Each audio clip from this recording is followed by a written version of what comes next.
Hi, this is Real World Audio, and this is the concluding video on the on looking at the uh, intimate life of the Focal Grande Utopia loudspeakers, the EM Evo series, which is the 2018 model, and that's the newest one on which there is a detailed analysis online. So I'm using the measurements from Hi-Fi News to analyze what's going on in the frequency department for these loudspeakers, and uh, and they have measured. This is the output in dB for these loudspeakers, and basically what they are doing is that they're showing the 2.83 volt results and showing the output for that and not for 1 watt, and that's what you get for that 2.83 volt output in efficiency. So that looks kind of high, around, if we average it out, it will be around 91 dB. But if we would drive it with 1 watt instead of this 3.3 watts, then the curves would go a little bit, or maybe quite a bit better in some regions, while at other regions they will not drop as much, where the impedance doesn't drop too low. So right now, let's have first look at the base. You see, they stopped the frequency measurement at 200 Hertz, so we are not getting information at the base really. Why is that? And that's because when you have really huge size loudspeakers, it gets harder and more difficult to measure the base response. So they just decided, okay, let's not to show it at all, because we can't really show it accurately. And I think already here that there's some problem with the measurements. So I would say probably down to about 400 hertz, 300 hertz is that's the point until which we can be secure of these readings. But I would say that I would not be surprised if it drops that much down to 200 hertz and then it picks up later on, to because that's one trick or tactics that loudspeaker manufacturers do, is that you drop the upper bass and then you pick up the mid bass, because the mid bass is where we feel the energy and most of the impact of the bass, and it's going to pop out much more when the upper bass is dropped in level. So that's as much as I would go, as far as I would go with analyzing the bass response. I cannot tell much more about that, other than because of the wide baffle that supports nice mid-range production. So not mid-range but mid-bass production. So I would say that these speakers probably produce very nice mid-bass. Also, these are supposed to be field coil drivers, the woofers. So I would say probably their mid bass must be absolutely stunning in detail and resolution. Although if you go back to the previous episodes, you will see that the dynamic range is massively compressed. So it means that you are getting a very compressed mid bass. So that kind of spoils the fun of it. But that compression also will give you the illusion of tremendous energy, and all of you who are into car audio will absolutely love it, because you are getting the same type of bass response as you are getting in your car, because we have the same situation in car audio, extremely compressed bass. uh, yeah Compressed but very loud. here we can get the same thing. It's compressed, but you can drive it to very loud SPIs using a very high wattage and power amplifier. So going higher, let's see here, 2, 3, 400 hertz. Now we are hitting the lower mid-range there, and the lower mid-range starts on a peak, on a peak in the efficiency. So there we get like a 3 dB peak compared to the most of the mid-range and high frequency average. So those lower registers, which are, so basically these registers here, they correspond to the fundamentals of most of the human vocals, including female vocals, but here 200 hertz and below, that region, this is like the bass, the basso and the baritone territory. So they will sound kind of weak and puny. So if you want to listen to Nikolai Yaurov, he will lose probably like 20, 30, 50 kilos from his weight when you listen to on this loudspeaker, if this part of the curve is accurate, and we can base we can get conclusions based on that. However, based on this hump, we can tell that female singers who have their fundamentals between the 200 hertz frequency range and up to a kilohertz or more, the lower registers over altos, they will sound really full and very spectacular. But when they are going for higher frequencies, we have a little bit of anomaly there, but that's not something I would cry wolf about. That just like a 2 dB variation, that's absolutely negligible. However, here at 1, 2, 3 kilohertz, we have a massive drop. So basically, between 2.2 kilohertz to 3.5 kilohertz ish, there is like a 7 dB sudden shift.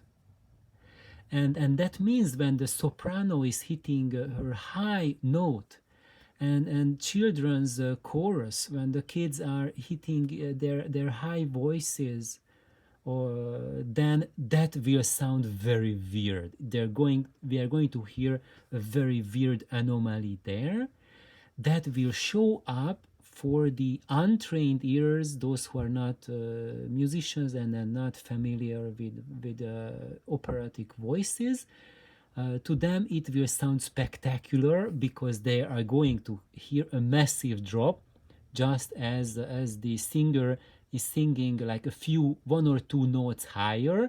Then it will sound as if the singer is suddenly singing much louder, and that will pop out and edit her singing tremendously, and we sound like, wow, that soprano, that high note, she can really hit that like crazy. But that's not the case. It's just this loudspeaker is really popping out the uppermost registers of the female vocals to an extreme degree, creating the illusion as if they were singing in a very different way. However, when you are a trained musician, you are familiar with how human singing sounds. You will find this as a bizarre phenomenon. Going a little bit higher, the range here, like between 3 kilohertz and 8 kilohertz or so, that's where a lot of our imaging cues come from. And as you see, this region is popped up, so that in SPL we have like a noticeable increase, not as big like 10 dB high, not as big as that sudden peak there, but from when we look at the peak, we have to look at the average of the zone, So compared to that, how much it pops out. And compared to that, the lower registers they are singing here, the spatial information is a little bit increased. So that will create the illusion that this loudspeaker is imaging extremely well. And when we go even higher, around 10 kilohertz, 12 kilohertz, this is the normal range where our hearing is very acute, and most people perceive this region as the peak of their hearing limit. And there's this little hump there, and that will tell our ears that this loudspeaker is very extended and has a lot of high energy. And now when I think I stopped for with the slides, so let's just get back here. What did I say there? That from 2 kilohertz to 8 kilohertz, it's a wild roller coaster ride. Yep, that it was something bizarre happening at the upper limits of the soprano, and then these peaks in the imaging, and then you see that there's like up and down peaks, and that really emphasizes different parts of the imaging cues, and that ups and downs really help to pop out the 3D image even more, and basically it's like dialing up the contrast for the spatial cues. So you will get an illusion of heightened information content. And that is what we call as a modern sound. So when you hear modern loudspeakers, that's because they have enhanced imaging cues versus vintage or more traditional loudspeakers where you do not have this edited image. And curiously enough, when you don't have this edited image, that is high fidelity, because that is faithful to the original recording. And here this is high end, which means that it's processed to create a specific illusion. It is not high fidelity. Okay, so just if you remember the Cube audio drivers, they are using something similar, and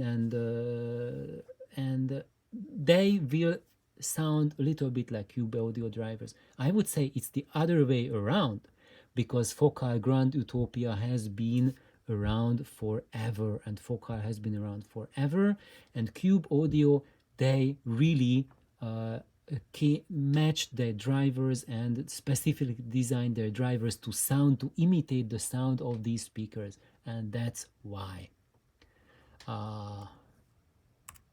Here, between 9 kilohertz and 16 kilohertz, this is nice and balanced. You see, it's balanced to the same level as most of the mid-ranges. So the high frequencies will sound reasonable, although because there is a dip in front of that 10 kilohertz-ish region, they will still pop out, as I said before, that you will perceive them as enhanced high frequency extension, yet in balance to the mid-range. So this will not cause you excessive listening fatigue. So up to this point, we seem to be okay for our ears. It's not doing anything bad.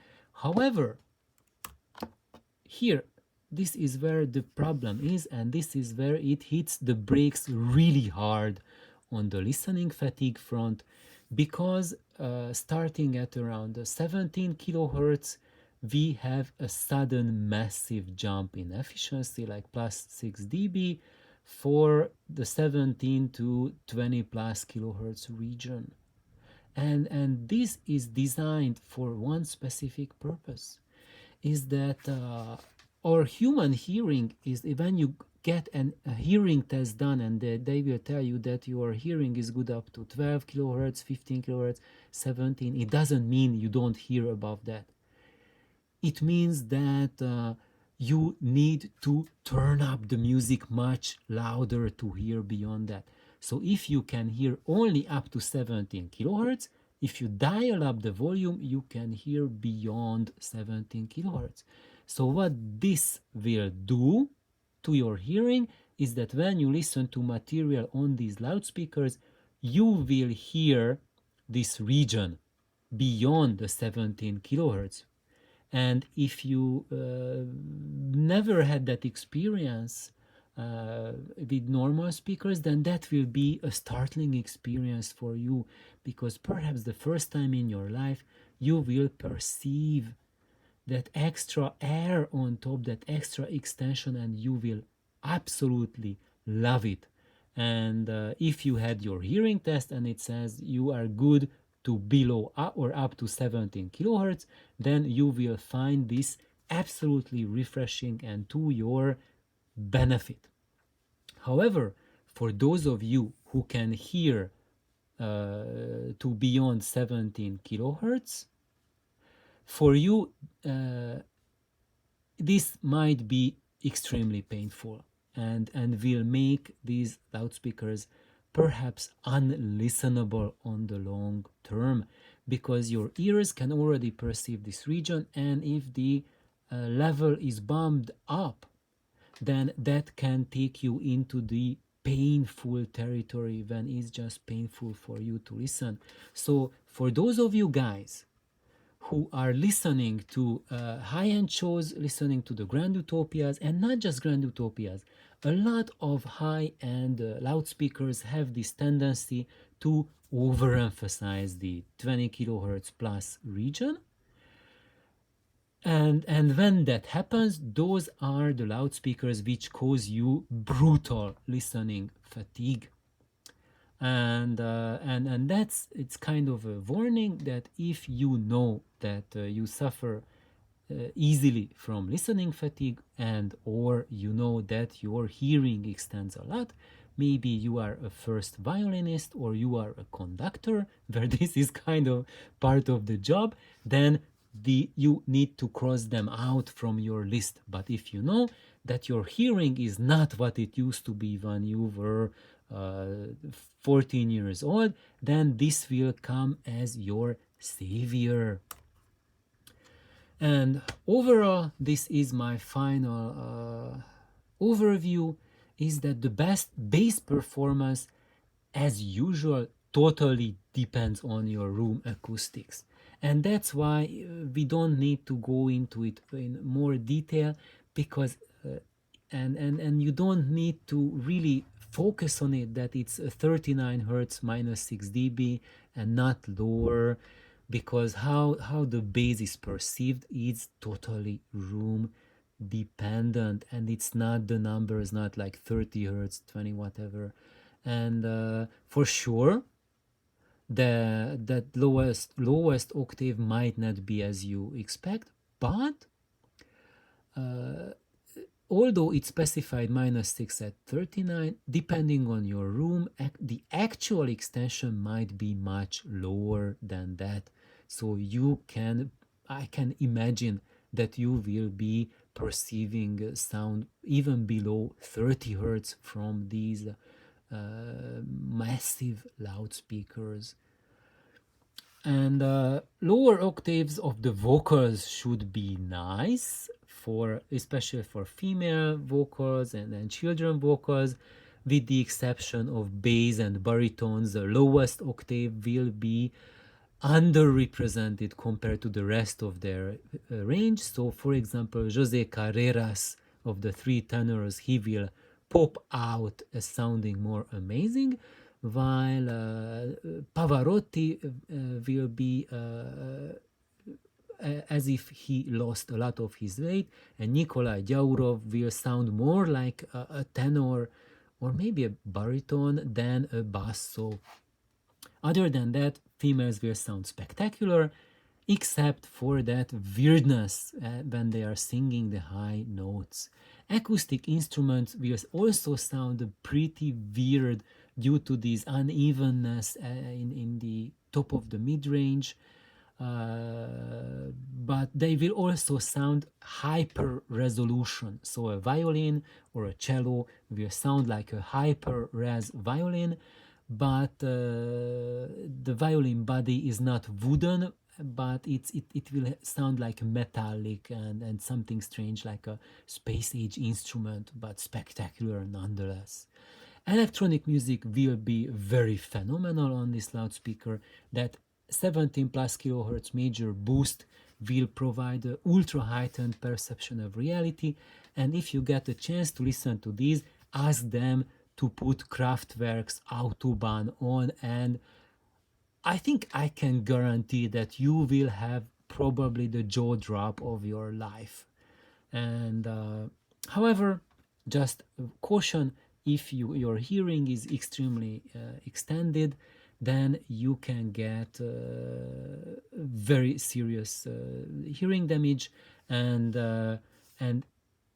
just if you have very acute hearing, then just be very careful. If they crank up Autobahn on the demo to very loud, make sure that you pay attention to your ears, and if you experience distress, just leave the room immediately, because if you stay there for the entire side of Autobahn, then for the next week you will be experiencing massive ear ache. So thank you guys for tuning in. I hope these analyses of the parameters of these loudspeakers have provided illuminating. And if you have experience hearing these loudspeakers, please put on the comments, because what I have presented to you is I have done it strictly based on the measurement parameters, and I try to not let my listening experiences with vocals, speakers affect me, and I did not put that into these videos, and just providing you all of these things, that what can you glean from measurements. And I am extremely curious, how does that vibe with your real life experiences? Please tell me. And thank you everyone for listening. Have a wonderful day. Bye bye.